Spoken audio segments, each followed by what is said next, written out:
Affording a mortgage and getting a mortgage is two different things. Let me explain. Many people are able to get the mortgage, they're able to close on the property.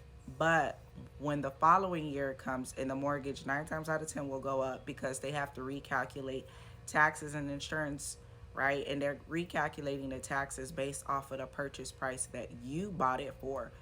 Those people, where was I? They have to recalculate the taxes based off of the purchase price that you bought it for. Remember, when you were able to obtain the mortgage, it was based off of the taxes that the previous owners paid. Depending on the city and the county that you stayed for, your taxes is almost going to double, if not triple. Now, it saddens me because I don't really talk about real estate that much anymore. I do it behind the scene, but I don't talk about it. I'm more focused on ministry and my other business. But it really saddens me that there is a lot of people right now that they're in a pickle because when a either the person that they were working with really didn't explain to them like, hey, you were able to afford the mortgage, you were able to obtain the mortgage, but now you're going to have to afford it this year, next year, moving on. And they didn't really explain to them the ratifications of what that means, how their pockets is looking in a year. You can afford a $2,000 mortgage, but I mean, you can obtain a $2,000 mortgage, but are you going to be able to afford a 3,000 plus mortgage if you stay in a city or a county where the taxes has to be assessed, the taxes are high, or the insurance is going to go up as well? It really saddens me that people are not being educated on this so that they can make a really good decision to say, hey, yes, I can get the mortgage now, but am I going to be able to afford the mortgage moving forward? You have to think about it. I had another example where the person said that they were able to get the mortgage. The mortgage was 2,900, and then a few months later, because they bought the home towards the latter end of the year. The following, now we're in a new year. Now their mortgage is going to be over $4,000. Again, this saddens me because was this information relayed in the beginning? Was it really communicated? Was it specific? Was it broken down with certain numbers to let them know, hey, you can obtain this mortgage, but I want to let you know it's going to go up. Don't just say it's going to go up. It may go up significantly depending on the city, the zip code, and the state. Let's talk about insurances. Insurances right now is pretty much going up for any state that is near any body of water. Now, I have my assumptions why it's going up. Ooh, I'm hitting a thing. I have my assumption why it's going up for the state of Florida. I can't talk about the other states. Oh, and Texas as well. I have my assumption, but it's neither here or there. But you have to look at those costs. With insurances, a lot of times too, it's not educated that if you get especially if you in a state where it's prone to hurricanes or any type of high winds, to get a wind mitigation report on a roof. That's why I always when I was really working directly with clients instead of investors, I was always recommending my clients make sure you get a wind mitigation report on the roof.